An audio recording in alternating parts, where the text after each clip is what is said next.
Good morning, students. Today we are entering into a new passage or a new idea. That is the conservatism of 1850. New conservatism. You know, 1850 is an important date in European history. The European kings had gathered together and defeated Napoleon and sent him to St. Helena. There he died after 6 years. That we know. So the after effect of Battle of Waterloo, that is what we are going to discuss. And the Congress of Vienna, I hope you know the meaning of the word Congress, coming together.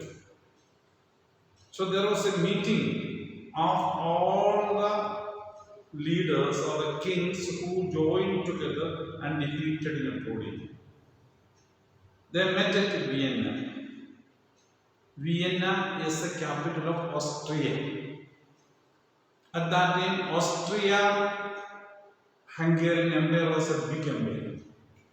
So Austria was a powerful and influential nation or a kingdom. Not a nation, it was a kingdom or empire of Europe during this time.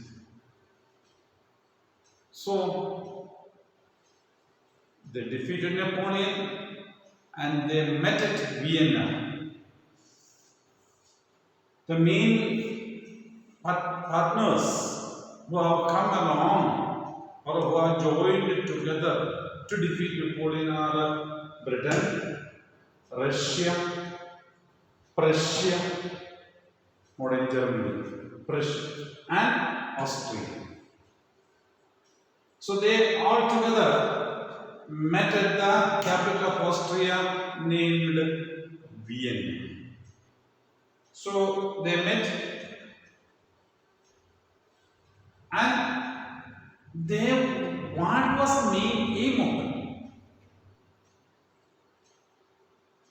You know, countries meet together, leaders meet together. They will have an agenda, they will have a plan of meeting. Here they met together, and what was their plan of meeting? Main plan of meeting was to the spirit of conservatism. What is conservatism? We know what is conserve. It's not preserve, protect what was existing. Protect what was existing. That's a conservatism. So the kings who had gathered together at Vienna wanted to preserve the things. Which are the things they want to preserve? The things that were existing in older period. Or they wanted the rulers and kingdoms and customs and practices that were existing prior to the French Revolution. That is 1789. So all those ideas, all those institutions, social establishments, culture, everything they wanted to bring back, to conserve those things, because French Revolution has changed everything. French Revolution has brought in new ideas. Many of the kings were displaced. Many of the kings lost their powers. So Napoleon has changed the map of the world. So these kings or kings of these countries met together at Vienna and they are planning to give back the kingdoms to those kings who were ruling before French Revolution. So that is what is that is conservatism. Conservatives believe that established traditional institutions, kingship, religious, feudal system, everything that was existed. The society, division of society into three estates, first and second estate, everything they wanted. Traditional institutions of state, government, and society, everything. Like the monarchy, kingship, the church, social hierarchies, because landlords will be on the top, or the church authorities will be on the top, others have to burn down and keep. All those things they want. Property and the family should be preserved as a family customs and traditions. But were existing, no changes they wanted. So that is what had happened in Austria at the Vienna Congress in 1850. So Vienna Congress of 1850 is an important step. They signed a treaty, an agreement between all the members, England, France, England, Russia, Austria, and Prussia. They met together and made an agreement. And they gave back the kingdoms to those kings who were ruling prior to 1789, or the family members. Now Louis XVIII gets France.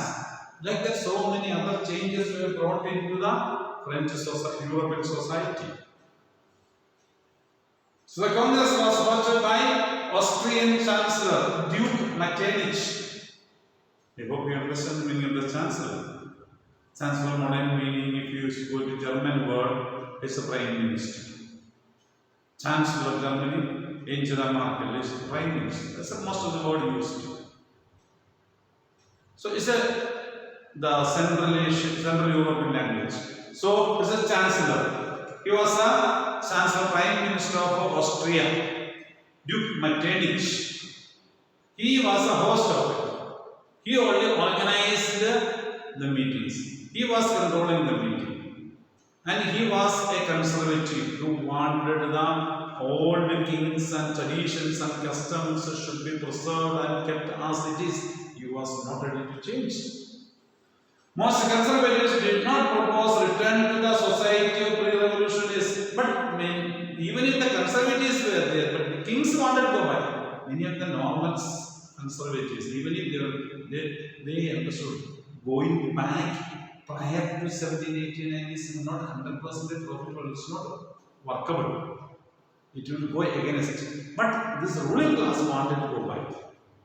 That's a special emotion. The rulers wanted to go back. Other members of the society where they know it is not possible to go back into the system. So we call it a new conservatives. Mixture of both.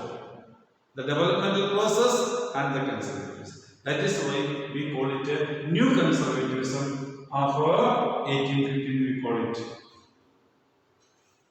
The changes initiated by Napoleon and the modernization could strengthen traditional. These people who told that we should not go back, we should use it to strengthen the traditional institutions, not to weaken it. What they should do, the activities done by Napoleon should be utilized, or the changes that are brought to the revolution should be utilized to deepen the power of institutions, traditional institutions. It could make state power more effective and strong. That is the idea of the people who said we should not go back completely. Some adjustment we should do it. A modern army is needed, an efficient bureaucracy is needed. Bureaucracy means officials who are taking care of the things. In modern period in India, we call it IAS, IS officials, IPS officials. They are called bureaucracy, government officials. A dynamic economy.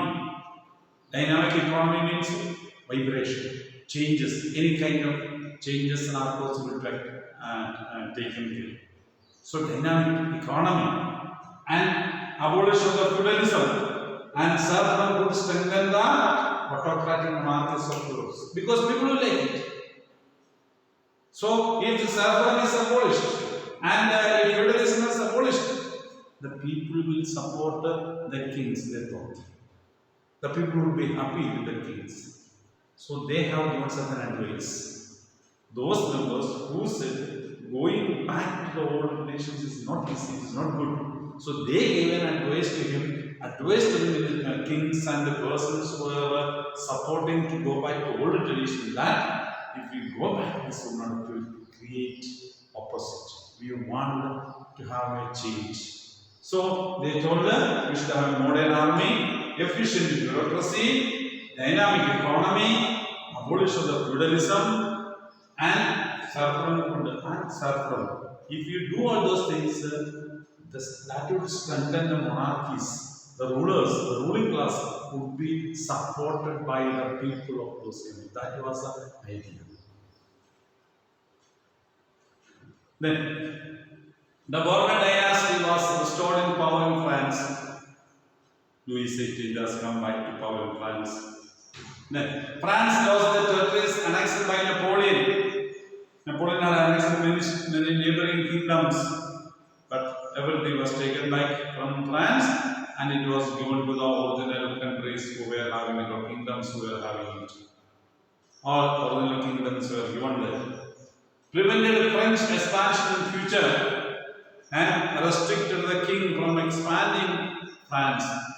Strictly controlled because they thought that again France might become powerful and it will become superpower in Europe. So they don't want. They gave back the kingdom to Louis XVIII because they knew that Louis XVIII will listen to them because it's a gift of them to Louis XVIII.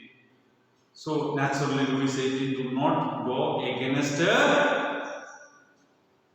these members who met at Austria or Vienna. So that is the aim of it. Netherlands and Belgium in the northern part of France, upper part of the map I have shown you once or twice. Piedmont with the Geneva and Austria in the south of France.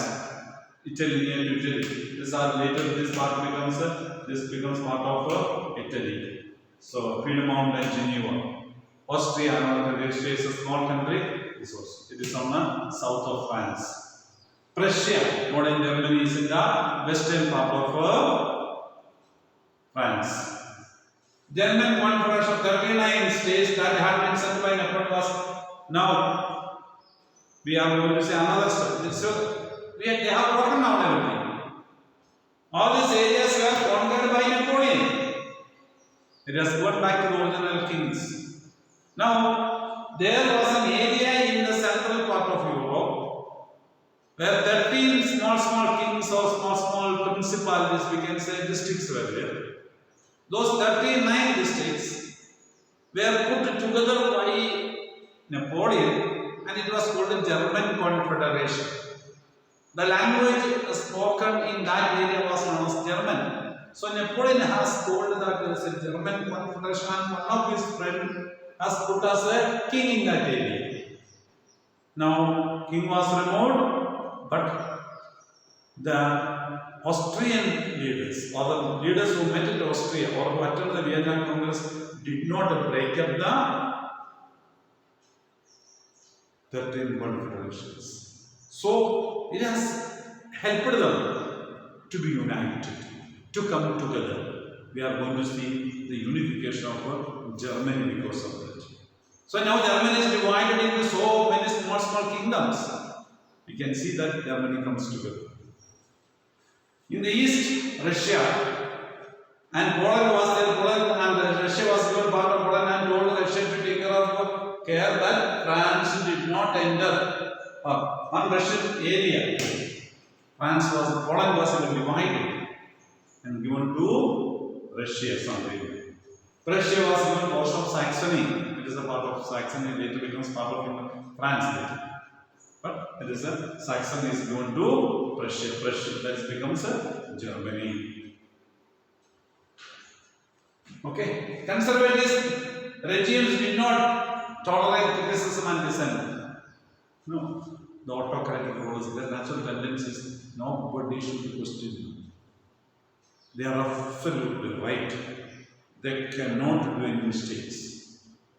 That is the ruling people who say that they are absolute. The rulers, if elected or even kings, if they accept criticism, if they listen to the criticism, that is very good. But here, autocratic rulers, the kings were not ready to criticism or dissent, disagree with the king. It was not accepted. They tried to curb activities that questioned the legitimacy of autocratic governments. Legitimacy is where it is legal. If somebody questions authority, they cannot tolerate. They cannot accept. They want whatever they tell the people should obey. So there was a friction and problem with the people. They imposed censorship on the newspapers, books, plays, and songs which reflected the ideas of liberty and freedom. You see, main points. Liberty and freedom. If anybody is propagating these 2 points, they put censorship. Censorship means restrictions or control on what should be published or written. What should be given to the people to read? Sometimes in TV also there is a censorship. Government imposes censorship. Sometimes Indira Gandhi has now so censorship is restrictions. Means freedom of the press is controlled. Whatever is happy, whatever government wants only should be published. If something against the government, it should not be published. So only with the permission of the government only you are permitted to write and speak against the government. When you are seeking the permission of the government, naturally government will not permit anything that speaks against the government to be published. The same thing, the situation was like that in Europe at that time, that censorship was very strict. Anybody speaks or writes against the king or the ruling class would be put into jail or killed. So no liberty, no freedom they entertained. They don't want any freedom or any liberty. That was a situation of European society during the second half of during the first half of 19th century, we can say. The memory of the French Revolution nonetheless continued to inspire liberals. Liberals were not ready to be subdued or controlled. They kept on the ideals and thinkings of the French Revolution. So the memory continued to inspire liberals. They told, we want a freedom, we want democratic government, we don't want any censorship. Freedom should be absolute for the people to decide what they want. One of the major issues taken up by the liberal national was conservative order and freedom of the press. They told which the conservative order should be removed and the freedom of the press should be given to the people. That was their demand, and let us see how it has happened in the future. Okay, thank you very much.